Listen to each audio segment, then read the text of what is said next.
concrete tower with a glass and steel curtain that makes up its facade. It was completed in 2009 with the firm of Skidmore, Owings & Merrill designer Adrian Smith.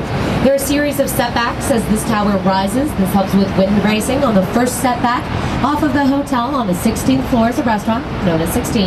It has a lovely terrace that gives breathtaking views of downtown Chicago and our main branch of the river. They just completed the 1.2-acre park in front of the tower for its residents and guests.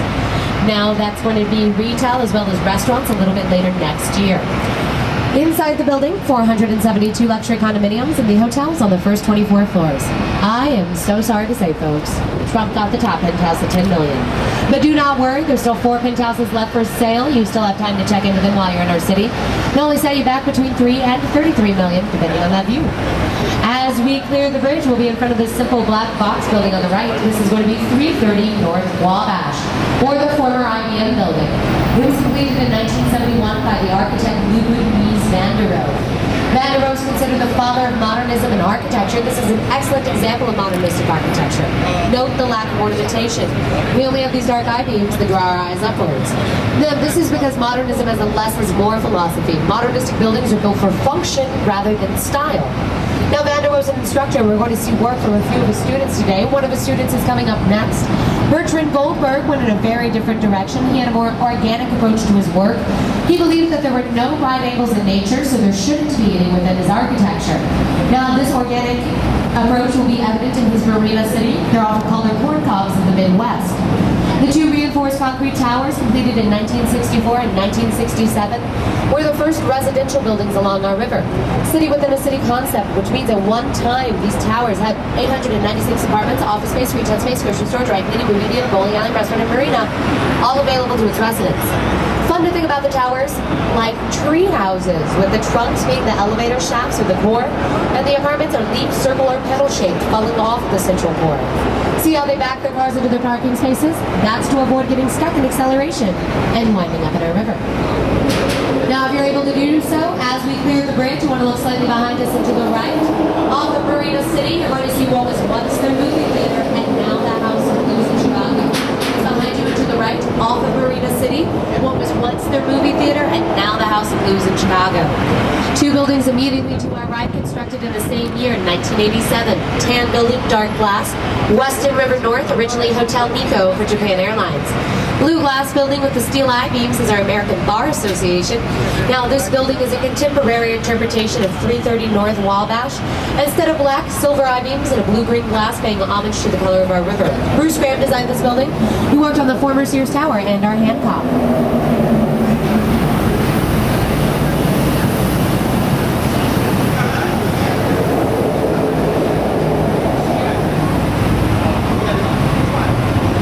Murdoch Center is an excellent example of the architecture on the river over 90 years ago. It's the last of our Chicago warehouse-style buildings that we would have seen on this main branch. Reinforced concrete tower with a masonry exterior and terracotta ornamentation. Now, at first glance, you might think that this building is symmetrical. That is not the case. There are more bays or sets of windows to the east or right side of this building than the left or west side. One bay removed for the widening of our LaSalle Street Bridge. Completed in 1914 by George Nimmons. If you note that clock tower, very common in the downtown area at the time. Early 1900s, it is still too expensive for most people to afford wristwatches. We're pretty proud of our next building, 300 North LaSalle Street, has a gold LEED standard. Now, LEED stands for Leadership in Energy and Environmental Design. This is a term that we're hearing more and more with contemporary architecture. This is a very green building. Now, one thing it does to help our environment, instead of a traditional AC system, it actually takes our Chicago River water to cool it. When that water re-enters our river, it's cleaner than when it left. Not only does this save the building electricity, but it saves the city 5 million gallons of drinking water annually.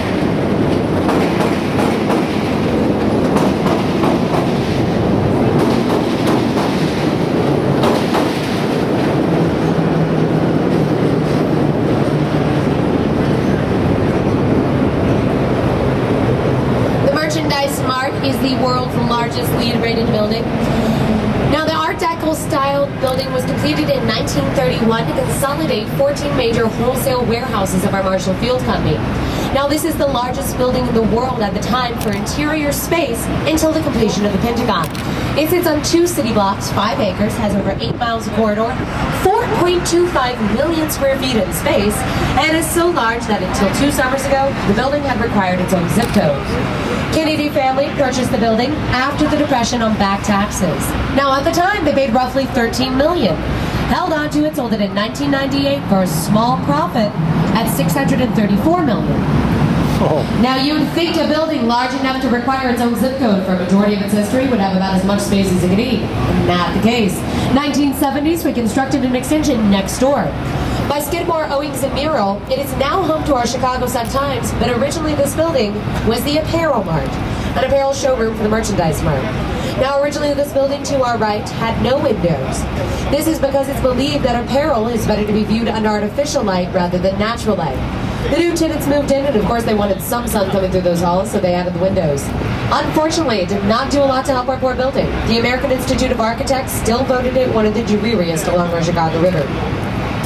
If you see this area in front of the building, the parking lot with the grassy hill and the trees, I realize it is not that exciting, but that is historical Wolf Point, downtown Chicago, 1825.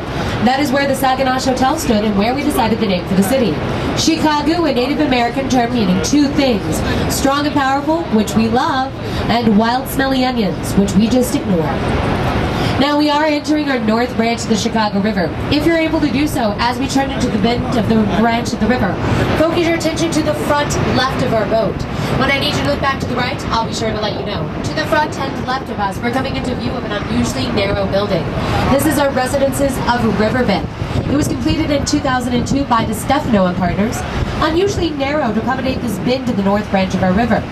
Now, the tower is unique in that most condominium towers will construct themselves so the corridors are on the interior and the units are on the exterior.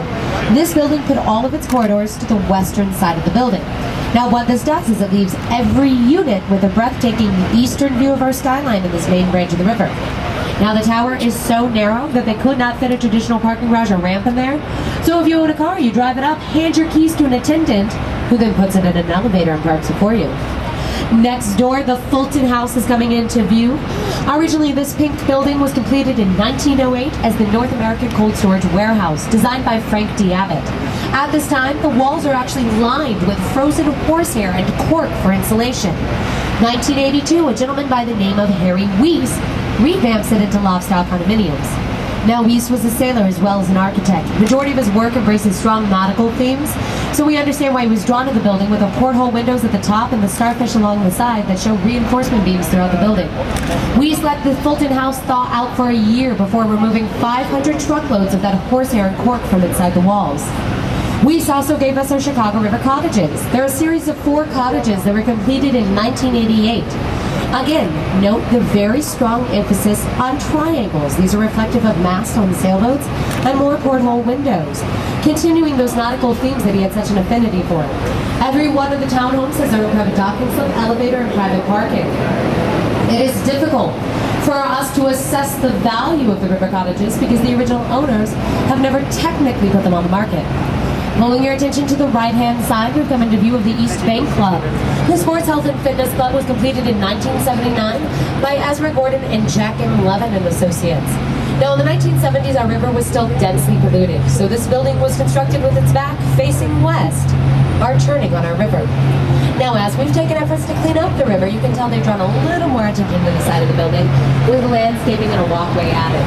The Health Club is what we refer to as where our jet set sweats. Along with a hefty membership price, you can expect to find the likes of Oprah on the elliptical next to you or President Obama when he was a Chicago resident. To the left-hand side, we come into view of Kinsey Park. Now, they are a series of red brick townhomes modeled to look like European row houses. They have a very strong emphasis on rooftop terraces and balconies. Now, the interior courtyard has sculpture work for the public to view, and we note this river promenade in front of the townhomes. Interesting to see how the attitude towards the river has changed with the late 1970s and our East Bank Club in the early 2000s and Kinsey Park. As we've taken efforts to clean up our river, we have had a residential boom along it. Now, every one of these townhomes sold for $1.2 million, and every single one of them sold before the ground was even broken on this development. Now, as we clear the bridge, we want to keep your attention to the right. We'll be in front of our riverbank lofts. They're a great example of adaptive reuse in architecture.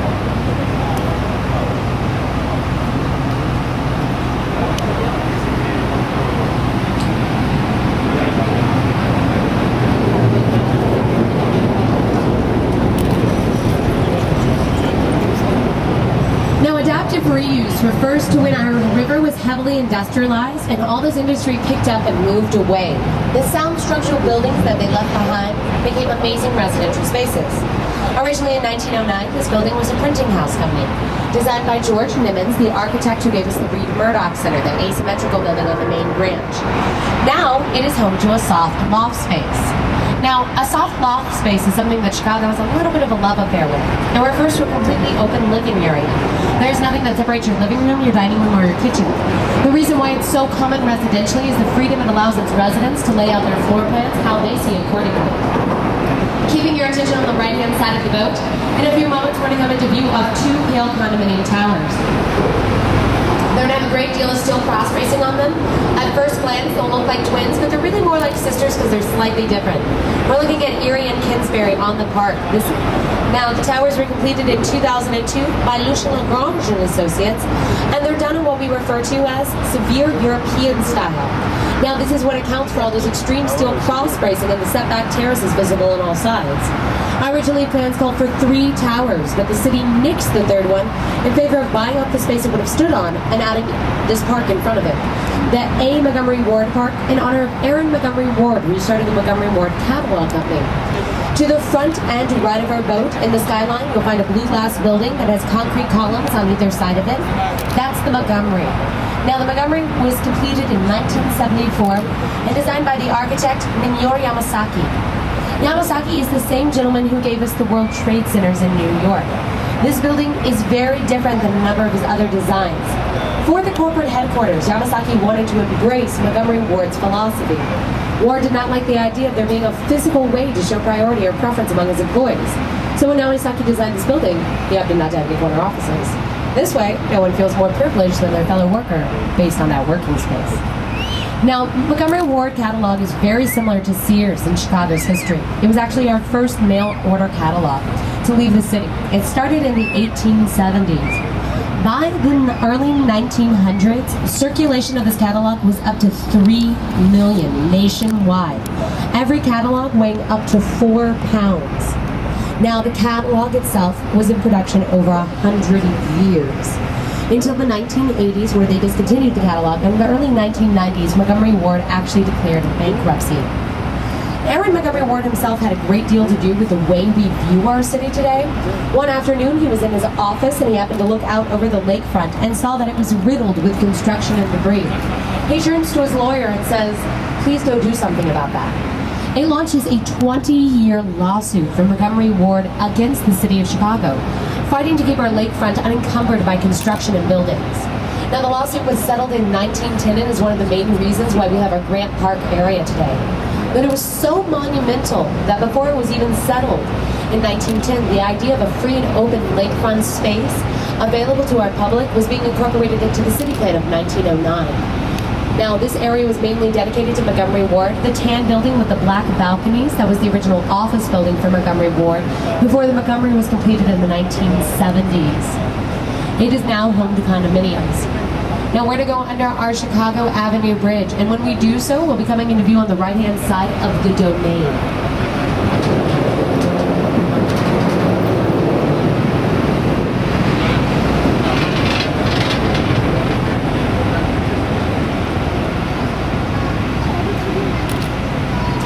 The Domain was the warehouse for Montgomery Ward.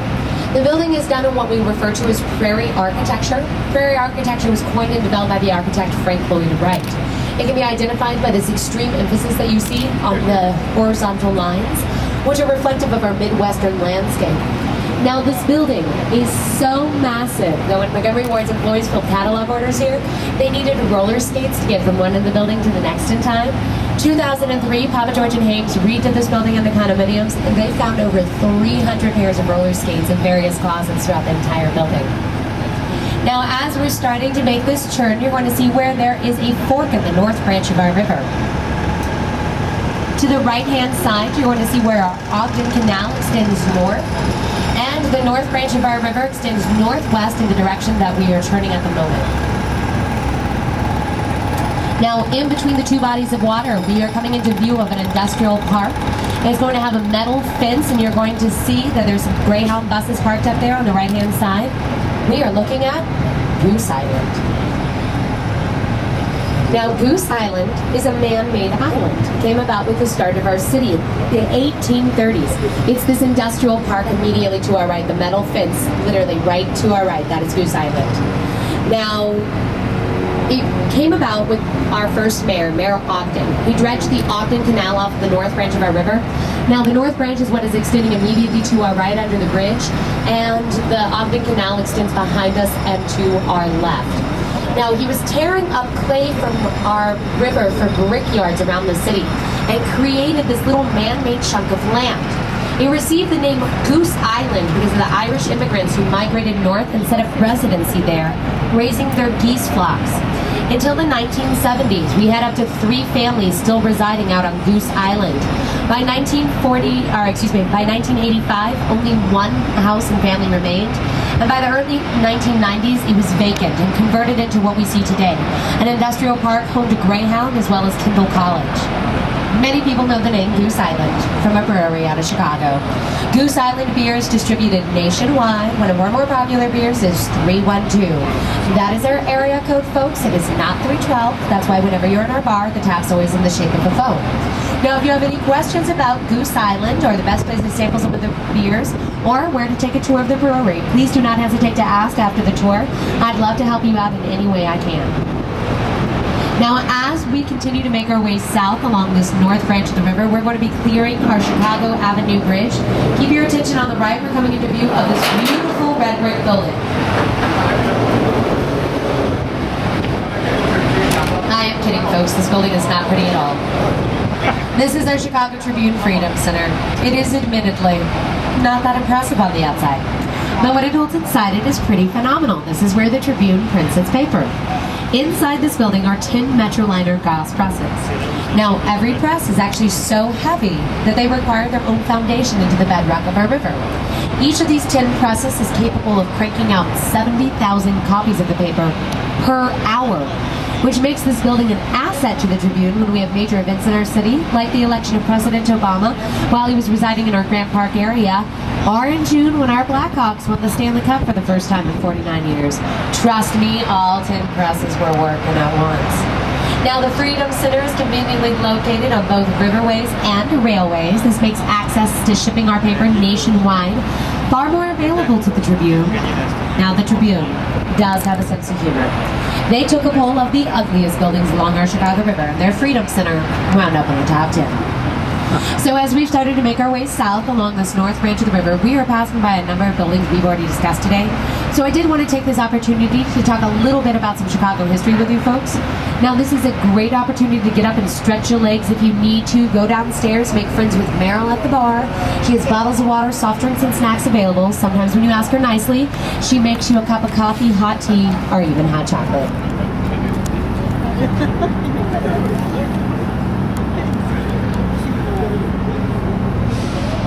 Now, we've had a number of events that have defined our city over the centuries, but probably the biggest event that has the most impact on the Chicago we see today would be our Great Chicago Fire of 1871.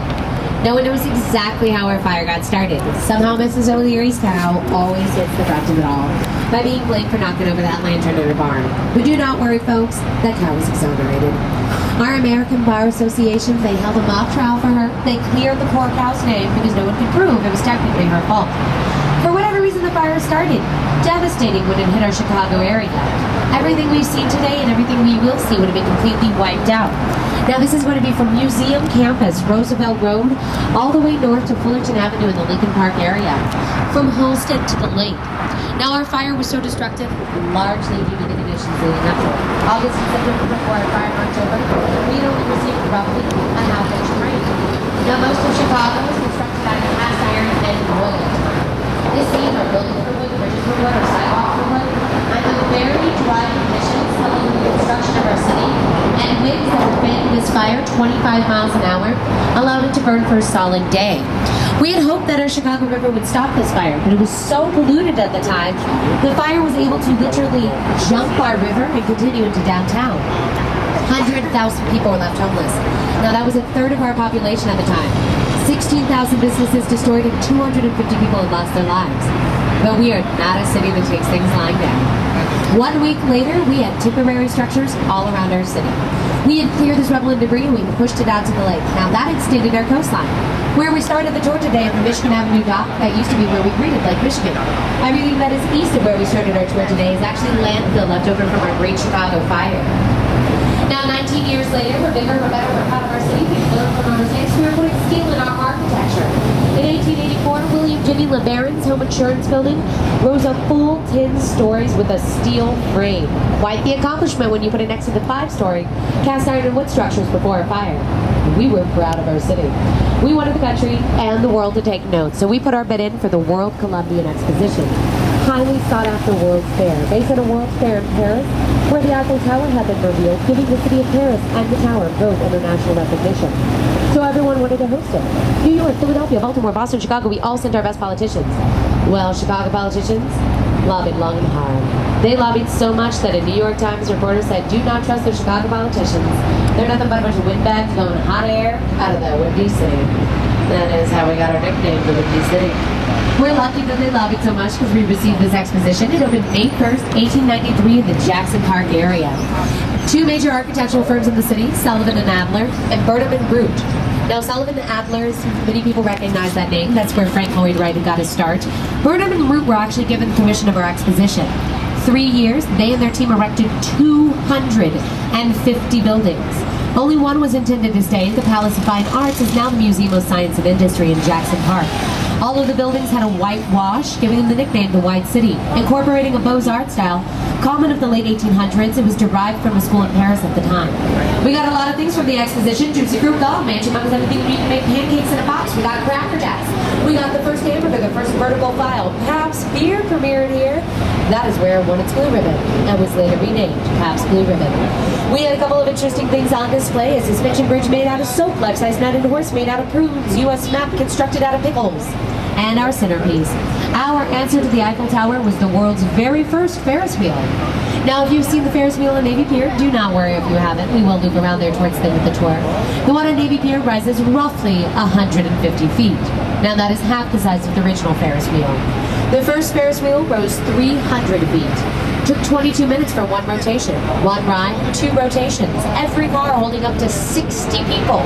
40 sitting and 20 standing. We used tram cars from the railways. Now, the creation of our wheel, great deal of concern someone might hurt themselves atop it. In the 1890s, our country was in the midst of an economic depression. We had seen a spike nationwide due to failing banks and hard economic rates to suicide. But this never happened.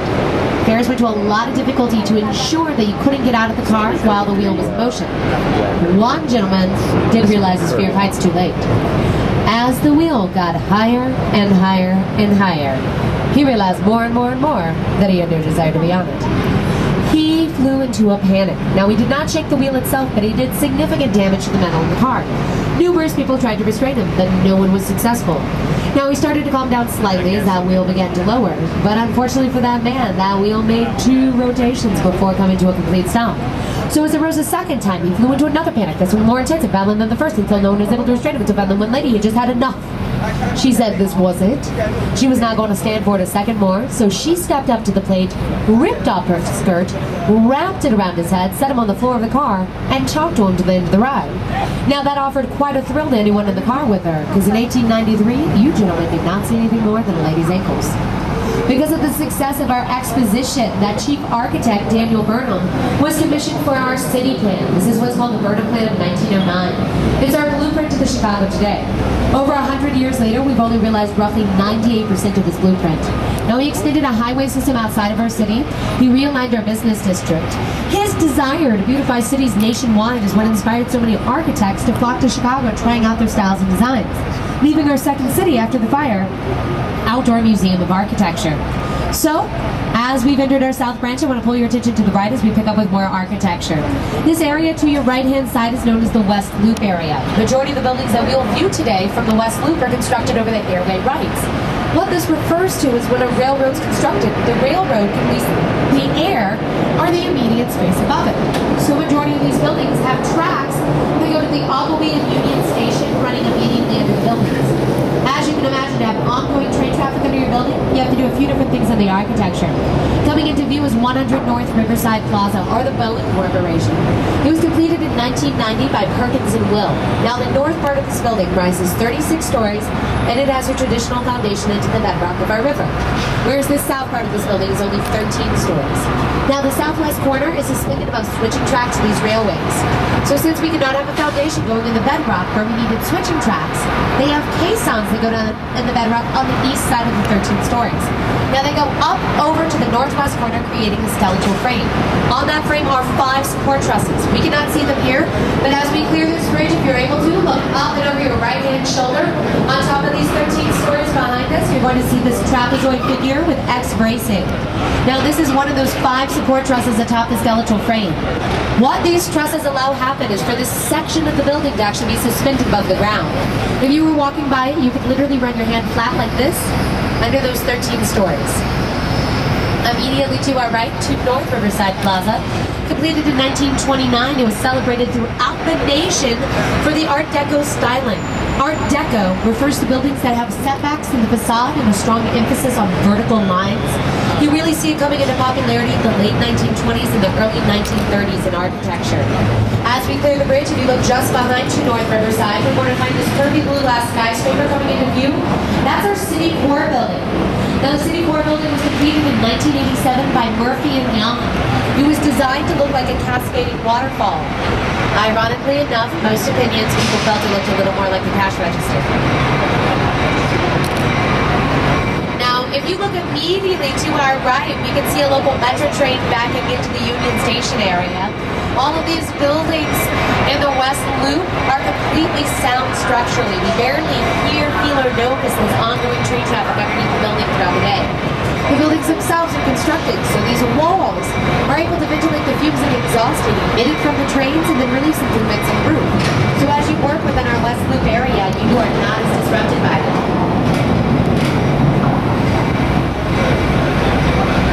Now we're passing our Gateway buildings. The Gateway buildings are all by Skidmore, Owings & Merrill. That was Gateway 1 and this is Gateway 2. Now Gateway 1 and 2 are identical. 20-story Miesian after Mies van der Rohe are modernistic buildings, both by Bruce Graham. Now we really find the birth of modernism in architecture post-World War II. The emphasis of modernism is on the material that we use. We have this lack of style or rejection of the non-essential ornamentation to give the focal point symbolized to this material. It's evident in artwork of the time of Andy Warhol, Jackson Pollock, and photography like Ansel Adams. As we clear the Adams Street Bridge, immediately to our right, you're going to see Union Station. It was completed in the 1920s by Daniel Burnham, major railway hub, not only in Chicago, but in the Midwest and the nation as well. Tan building is Gateway 3. Now this 35-story building is done in precast construction. All this means is we made the cement panels off-base and then brought them on-base for the completion of the skyscraper. Next door to it is this very short 5-story black box building with X bracing. Now this was designed by Dr. Frazar Khan, who worked on the former Sears Tower and the Hancock building. You'll find that the X's are used here for the same reason that they're used on the Hancock. They allow for an expansion of the interior space by cutting down the need for load-bearing walls and pillars on the interior, moving the structural support to this X bracing of the skeleton of the skyscraper. In the Hancock building, those X's also offer phenomenal wind bracing. Coming into view, we have Gateway 4. This is the largest and most dramatic of our gateway buildings. It was designed by George DeStefano. Now when DeStefano was asked, how are you going to decorate your gateway building? The only thing he responded was with the other buildings. Now this is what accounts for this curve in the bend of our river and the convex or bubbled glass that offers us this gorgeous kaleidoscope view of the surrounding skyscrapers embedded within Gateway 4's facade. Next will be the old post office.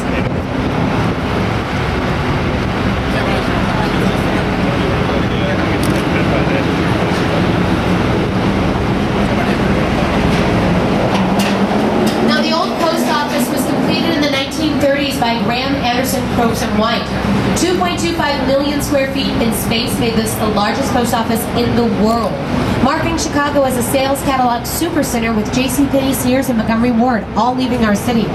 When you go under the Congress Parkway, you can see that it actually goes through the old post office. Now this is because Daniel Burnham envisioned a major public building straddling a major public highway.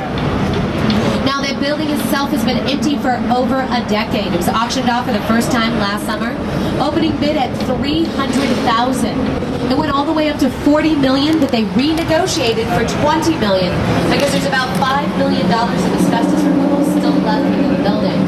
There haven't been any formal plans for renovation released.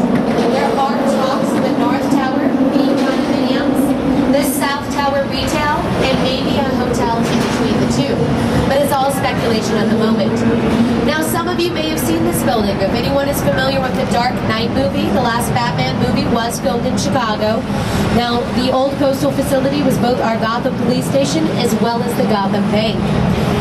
Now, if anyone is a fan of the Transformers movies, Transformers 3 spent a majority of the summer blowing up Chicago. When that movie is released, this building will also be featured in it. It was decided that multi-leveled post offices, like the one to our right, were inefficient. So in the 1990s, we created a new postal facility. When our postal workers left, they did not have to go far at all. They went right down the street. As we clear the bridge, we'll be right in front of the new post office. It was completed in 1996 by Knight Engineers and Architects. Now, as we clear this bridge, immediately to our right will be a glass atrium on the north side of the building. There's only a quick little glimpse of it as we clear the bridge. It will be immediately to our right. As we clear it, on the north side of the post office is this glass atrium coming into view.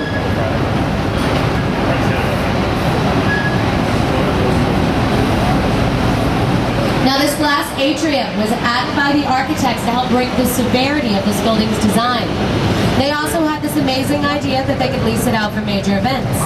They thought, and I kid you not, weddings. So if anyone knows of a bride-to-be who's looking for somewhere to get married, trust me, the post office would be more than happy to take your business. I'll be honest with you folks, we did not get married in the post office. But I feel if I had gotten married in the post office, I'd have to go all the way with it and take the postal yellow we see on the crossbeams as one of our bridal colors. When the building was completed in 1996, it was compliant with an ordinance at the time, no longer in existence, requiring that buildings are set back far enough from the edge of the river to allow for this green space that we see. Now, majority of the buildings constructed at the time of the ordinance do have public walkways available. This one does not. It is a federal building and is considered a security risk. It's one of the largest automated facilities in the nation. To the front and left of us, we are coming into view of a massive tan curvy or serpentine building. This is going to be River City. Now, River City was completed in 1989. If it's looking a little familiar, we've already seen work from the architect today, Bertrand Goldberg. He gave us Marina City, the corncob buildings at the start of the tour. River City, like Marina City, is another city within a city concept.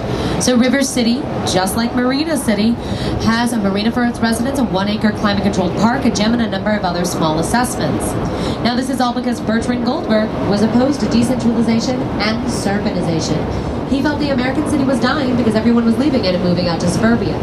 So majority of the condominium complexes that he has designed have come up with the idea of making city living as accessible as possible by offering it as many amenities as available to them in their homes. Now, this is to make city living more accessible and draw people back into our city limits once again. All right, folks. Now, to the right-hand side, it's going to be a little difficult for us to find, but I'm going to see if I can help you find it today. As we pull past this tan building, you want to look way back on land, and you're going to see a red and white radio tower. As soon as you spot this radio tower, look immediately to the right of it. There's a flat red brick building with a brighter red wall facing north. That is the site of Mrs. O'Leary's barn. That's where our Great Chicago Fire got started. We have a sense of humor in Chicago. That's where we train our firefighters. All right, folks, we're about halfway through the tour today. And as we turn around, we take a little pause in narration, let you stretch your legs, take photos with your friends and family. Go downstairs and make friends with Meryl at the bar, folks. She gets lonely. Don't leave her the entire tour by herself. Now, if you have any questions, my name's Allie. I'm on the top deck. I'd love to hear from you. Don't hesitate to come up and ask. If you have your cameras on the left-hand side, you're going to get one of your best photos of the former Sears Tower. The black boxy skyscraper with the 2 wide antennas is ranked 8th in the world for height, but is still the tallest in Chicago, North America, and the Western Hemisphere, rising 1,451 feet. The height does not include those antennas, 110 stories. We'll talk about its construction and the name change when we get a little closer to it. So go downstairs, make friends with Meryl at the bar. If you have any questions, my name's Allie. I'm on the top deck. I'd love to hear from you. Don't hesitate to come up and ask. We'll pick up direction in the next few moments as we start to make our way north.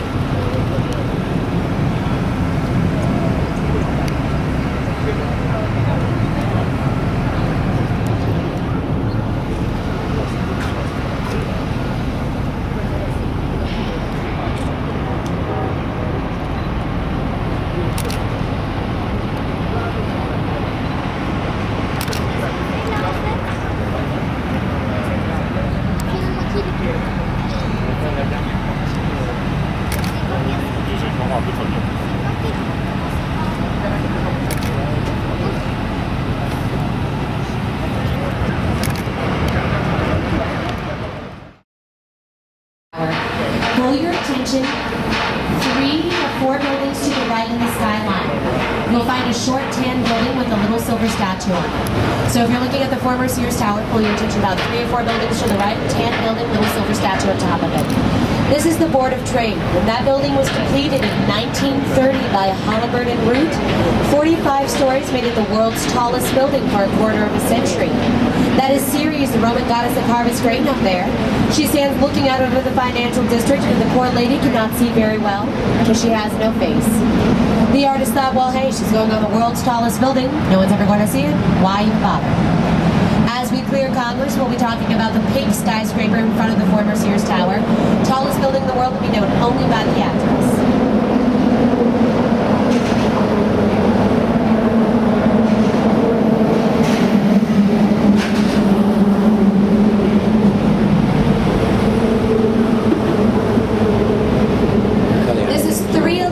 South Wackers, completed in 1990 by Cohen, Pedersen, and Fox.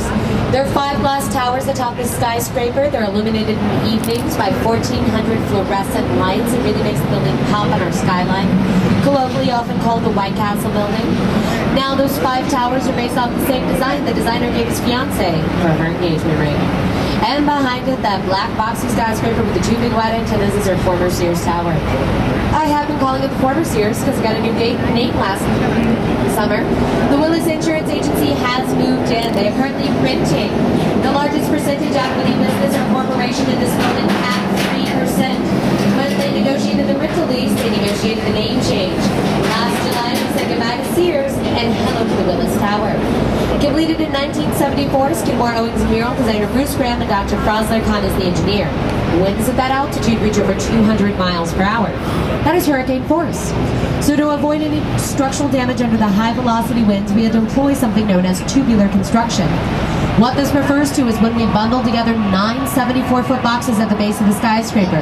Keep your attention on the right. You'll see as the skyscraper rises, the boxes drop off, leaving only 2 at the top. This bundling at the base or the tubular construction lets the building give away under the high velocity winds, avoiding any damage that might occur. Technically, the tower can sway a full 3 feet in any given direction. Trust me, folks, on that 103rd floor observation deck, strong wind comes from the west. You do indeed feel the 3 feet to the east. As we clear this bridge, look all the way over the top. You'll see the 4 glass boxes. Give them a wave. They're going to take your photo. Newest addition to the sky deck lets you step off the former Sears Tower. Look beneath you through the glass. 1,353 feet. Not going to lie, when they opened up last summer and I tried them out for the first time, I got weak in the knees. But I saw the Mandela go by as I did it, so that's how I knew they'd take your photo. Sometimes when you're waving, you actually see the flashes of their cameras going off through these glass floors. 2 people have successfully climbed the 28 acres of black aluminum that make up the skin to our former Sears Tower. One was Spider-Man. He did it with suction cups and pulleys. He made it all the way to the top where he was greeted by our Chicago police and realized it was not Spider-Man or Peter Parker. And he was promptly arrested. Now, if any of you are going to take in that view, I will just suggest maybe consider trying one of our 104 elevators to that 103rd floor observation deck. On a clear day, you can see surrounding 4 states, including across Lake Michigan. Now, to rise that 1,353 feet in the elevator to the 103rd floor observation deck will take you approximately 1 minute.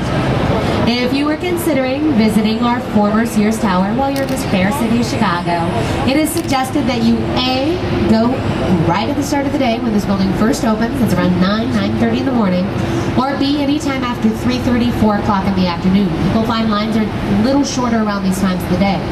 Often they actually enjoy going up around dusk, which is currently around 4:45, 5 o'clock in the evening, and then watching our city light up from the top of the former Sears.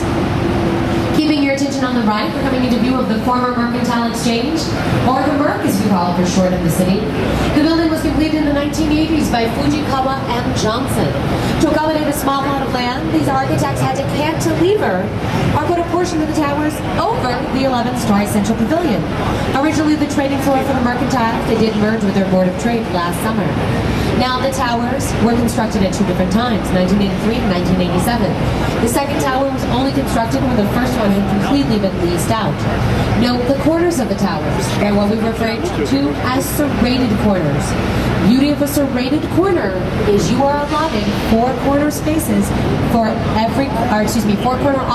every corner space that is offered. As we clear the bridge, we'll be coming into view of the Civic Opera Building.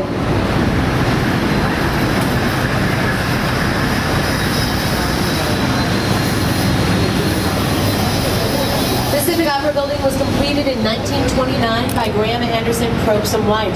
Art Deco in styling, it was built it has its French Renaissance influence. Now there's ornamentation throughout the entire facade of the building that depicts the arts over the centuries. Dance, music, theater, all within this ornamentation.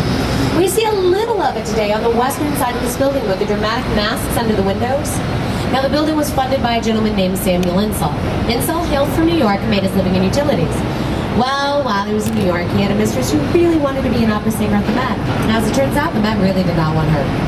So, Samuel Insull, being the kind gentleman he was, built this opera house in her honor. It is a 3,500-seat auditorium with office space that wraps around it. Now, this office space is actually fairly important for us to note. Insull invested half of the $36 million it cost to construct this building out of his personal fortune. It opened only a matter of days after the fall of the stock market in 1929. The foresight in adding a commercial space that he could later lease out for profit, only thing that saved his investment in the long run. I do know it's a little bit difficult, but if you can, try to keep looking at the building again as we pull away from it. You're going to see the more we pull away from the building, the more the major setback, which is indicative of that Art Deco styling, makes it look like an enormous chair. This is what gives it the nickname Insull's Throne. We say it sits with its back facing east towards New York, the way New York turned its back on its mistress.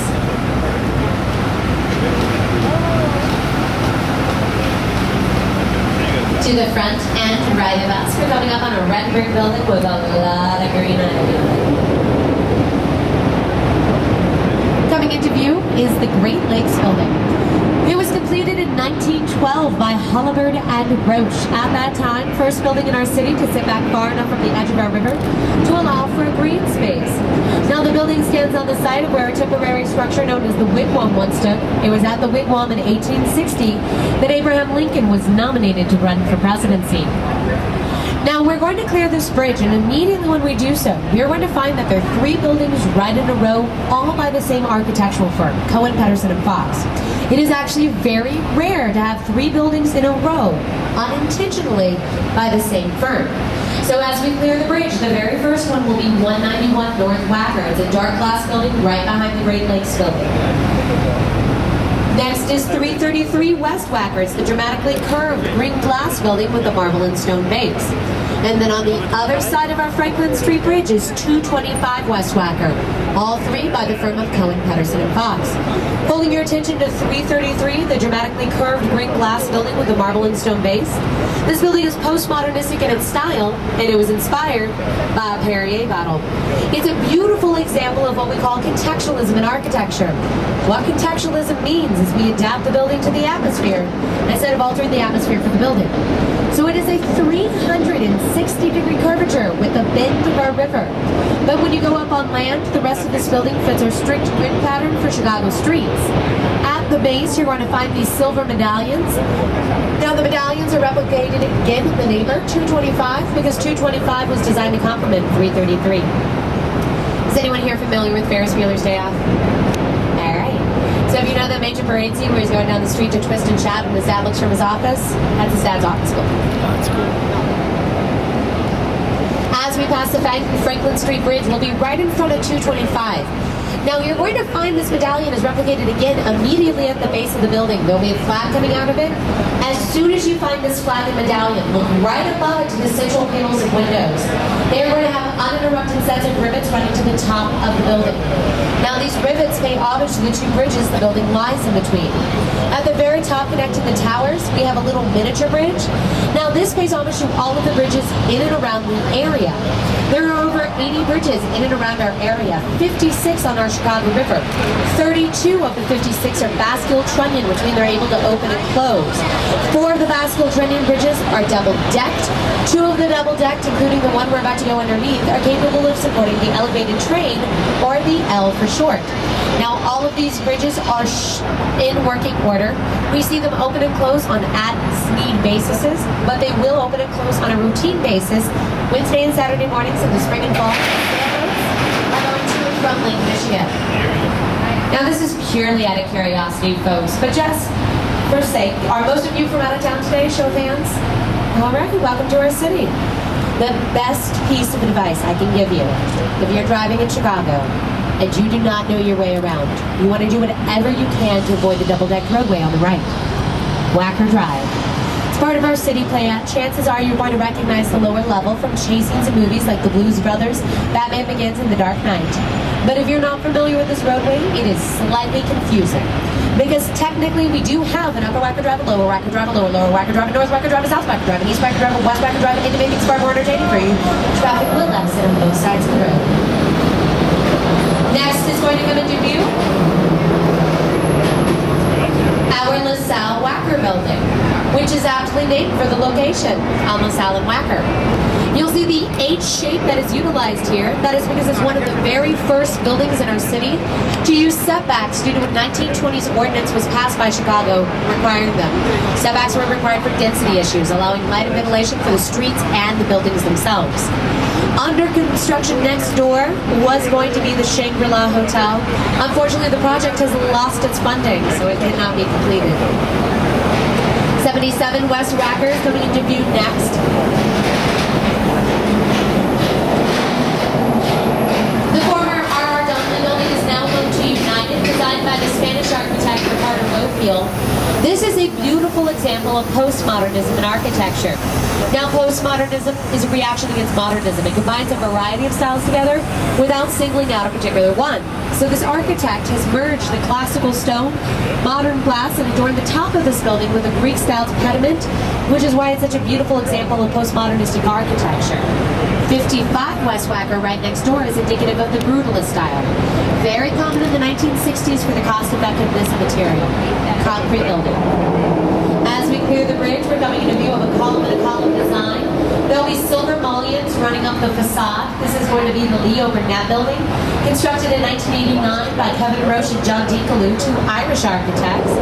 Leo Burnett's one of the largest advertising agencies in the world. They've come up with icons like Snap, Crackle, Pop, Tony the Tiger, and Charlie the Tuna, to name a few. If you can, look to the front right of our boat in the skyline. Try to find a green building with a gold top. It lies to the front right of our boat in the skyline, so if you're looking at me on the top deck, and you look just to the right of me on the top deck of the skyline, green building, gold top. Former Carbide and Carbon building, now the Hard Rock Hotel. The Burnham brothers designed it and they could not decide on a way to decorate it. One night in a bar, they had a bottle of champagne and thought, well, hey, that would look kind of cool. To the right, we're going to find a tan building. There'll be 5 circular structures at the top, a major one in the middle, and 4 ornamentational ones around the side.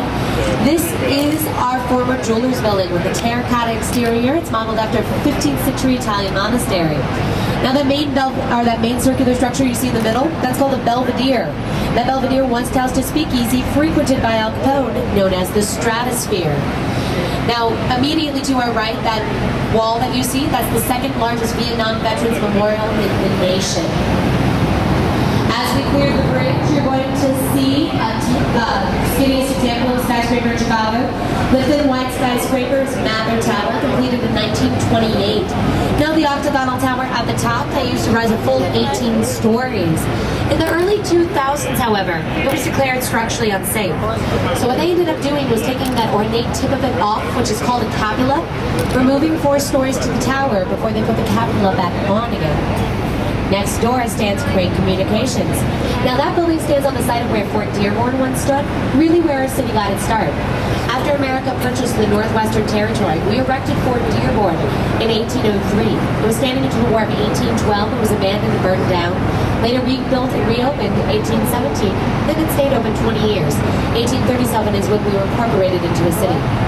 We're to go under what was once the Michigan Avenue, but now the DeSable Bridge. Completed in 1920, world's very first double-decked Bascule Trunnion Bridge.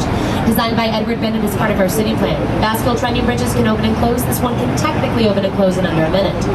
Look atop it, you're going to find a series of flags. There's one flag up there that has 3 white stripes, 2 blue stripes, and 4 red stars. Our Chicago flag. If you miss it on that side of the bridge, you can find it to the right or left of you on the other side. It will be a flag with 3 white stripes, 2 blue stripes, and 4 red stars. Now, everything on our flag stands for something different. The 3 white stripes are for the land to the north, south, and west of us. The 2 blue stripes are the bodies of water that are in and around Chicago. We have the Chicago River and Lake Michigan. The 4 red stars are events from our history. There's Fort Dearborn of 1803, Great Chicago Fire, 1871, World Columbian Exposition of 1893, World's Fair Century of Progress, 1933. Now the World's Fair of 1933 was celebrating 100 years of growth and progression in Chicago, but was still a financial success even though it happened in the middle of a Great Depression. Alright, pulling your attention back to the right, we have a cluster of buildings that pop up all at once. First you're going to find 2 red brick towers, and then one closer to the edge of the river and a short fat one further back on land, coming into view. Now the 2 red brick towers combine to make our Hyatt Regency Hotel. 2,051 rooms, it's the largest hotel in Chicago. Now look in between the Hyatt towers, you're going to see this metallic skyscraper with an architectural spire coming into view. That is 2 Prudential Plaza, or 2 Pru as we call it for short in the city. If it looks familiar, it's modeled after the Chrysler Building in New York. Look immediately to the left of 2 Prudential. There is a columned white tower peeking out over all of these buildings. That is the Aon Center, the former Standard Oil building. It is ranked 3 in the city for height. 1 is the former Sears, 2 is Trump, 3 is the Aon of the former Standard Oil building. It is only 9 feet taller than the Hancock, which is ranked number 4. When the building was completed in 1972 as the Standard Oil building, it was the world's tallest marble-clad structure. Unfortunately, that beautiful Italian marble could not hold up to our rough Chicago winters. It started to pull away from the building. Now, out of fear that it was actually going to fall to the ground below and cause an issue for some poor pedestrian walking by, they had to redo the whole exterior in North Flinian granite. Rehab on this building cost between $60 and $80 million, surpassing the original cost of the building itself. The Swiss Hotel is coming into view. The Triangle building was designed by our buddy, Gary Weiss. That architect who loves those nautical themes. The Equilateral Triangle was designed to pay homage to the mast of a sailboat. Weiss did something pretty clever with this building. He put this Equilateral Triangle on a square plot of land.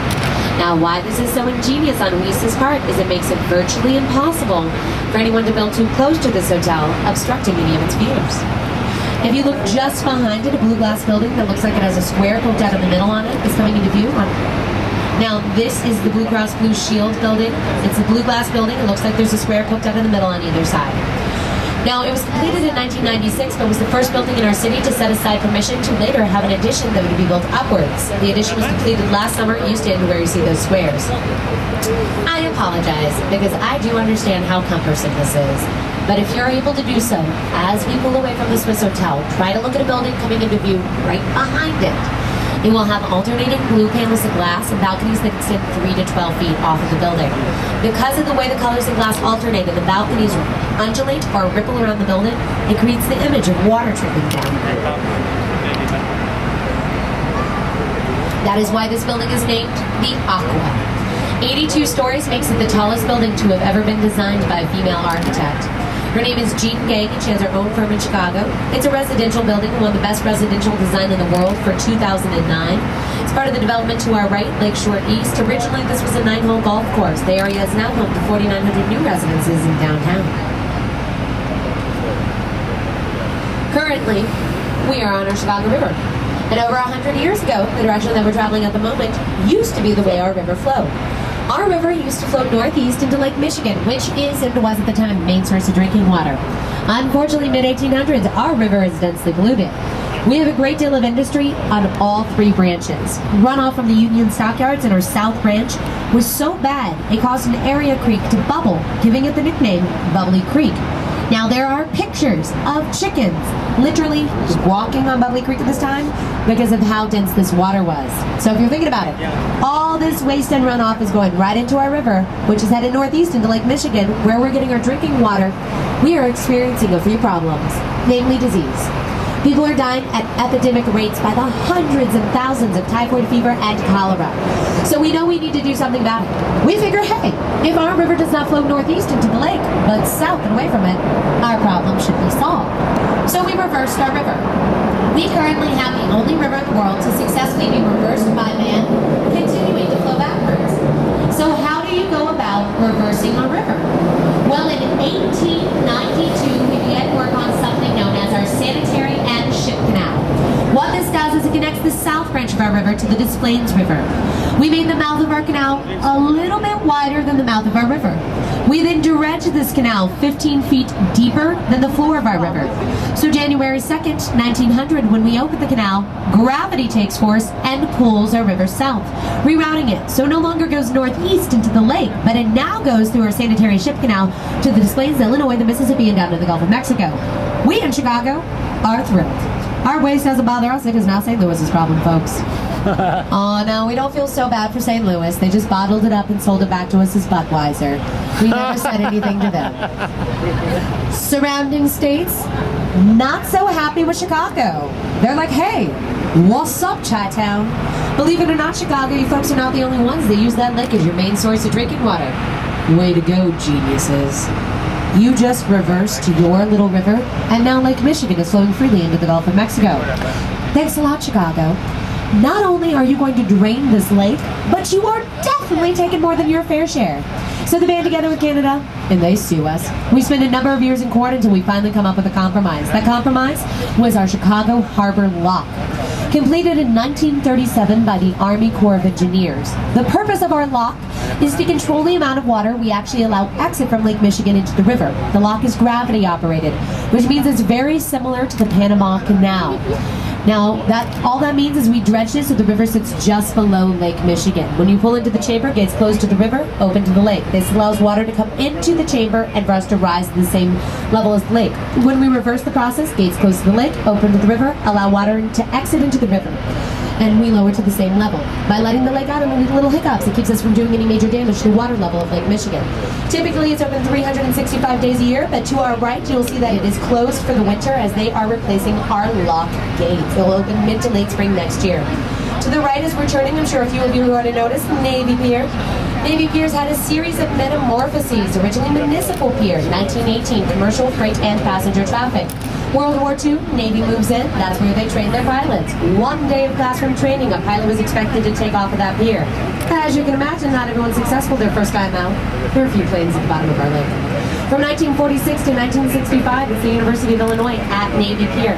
When they leave, it becomes very dilapidated. In 1995, $2.5 million are spent renovating it, bringing it up to what we see today. Ranked one of the biggest tourist attractions, not only in the city, but the Midwest as well. If you have any questions about the attractions or need directions how to get there, do not hesitate to ask after the tour. I'd love to help you out. The curvy black glass skyscraper with a circular structure at the top to our right, Lake Point Tower.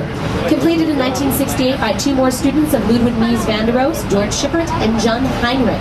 70 stories at that time made it the world's tallest apartment building. 20 years later, the apartments turned into privately owned condominiums. Since that time, a few famous residents, Sammy Sosa, Kurt Russell, Goldie Hawn, Scottie Pippen, Nat King Cole, to name a few. Long-standing rumor overlived here. Turns out it was a rumor. Lake Point Tower released a list of all of its famous residents. At the base, they actually put a little asterisk and it says Oprah does not and has never lived in this building. If you look at the very top of it, that circular structure, this is a French restaurant known as Cité. I get a lot of questions about Cité. I'll be upfront with you, I've never dined there. Personally, I'm more of a deep dish Chicago-style girl myself. But my very best friend in the company, who's a tour guide with me, made it her goal one day. She saved up all of her tips, treated herself to dinner, said by far one of the best meals she's had in the city. So if you were interested in French cuisine, I know it's highly recommended. The neat thing about the building is its view. This is the only skyscraper erected east of our Lakeshore Drive, due to an ordinance preventing anyone from building on land east of Lakeshore. So they started to put up the building and the city goes, hold on boys, there's an ordinance that prevents this. And they go, I am so sorry. But no, Chicago, there is not. You only have an ordinance preventing us from building on land, and it turns out that's landfill. If you recall, everything east of where we started the tour is landfill from our fires, so technically they got away with it. Only ones that have, because the ordinance now of course states you can't build on land or landfill east of our Lakeshore Drive.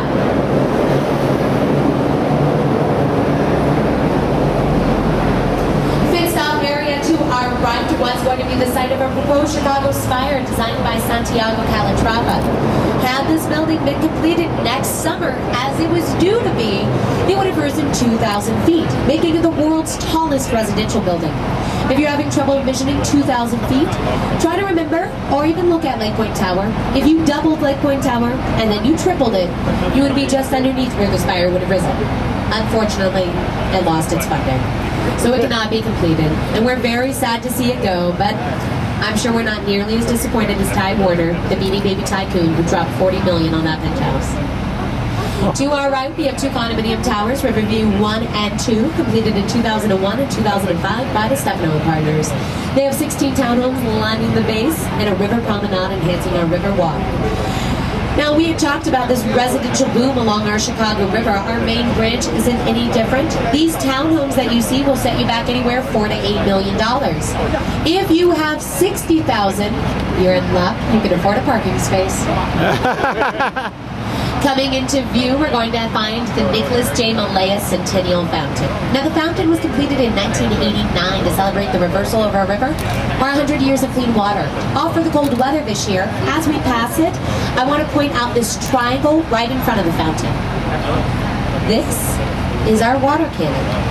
Now, when the cannon is on operation, it shoots an arc of water 90 feet in the air over our Chicago River.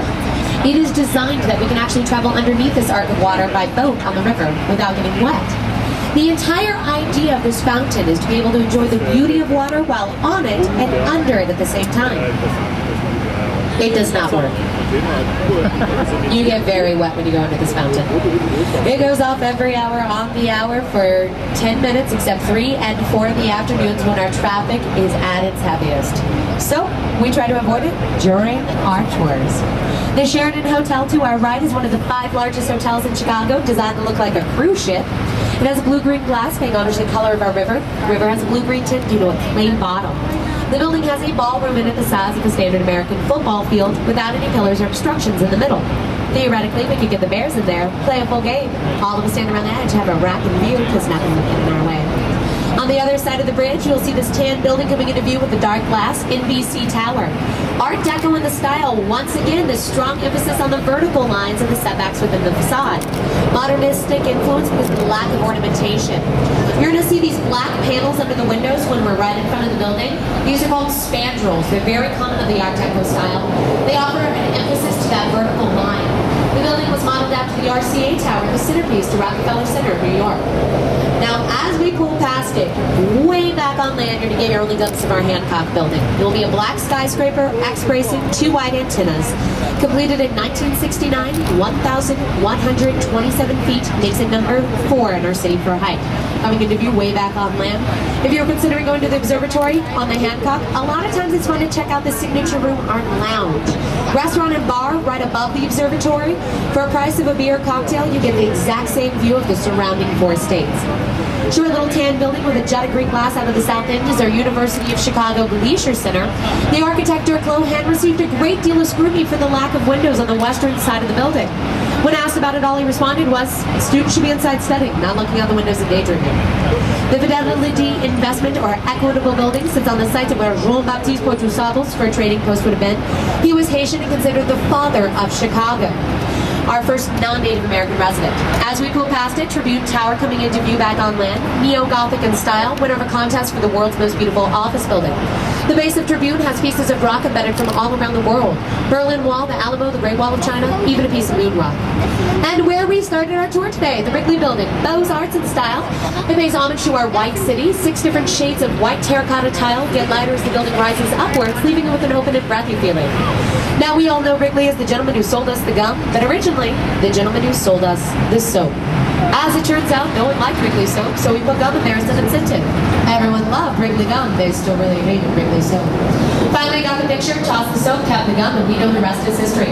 For your safety today, folks, we do appreciate you remaining seated through our docking process.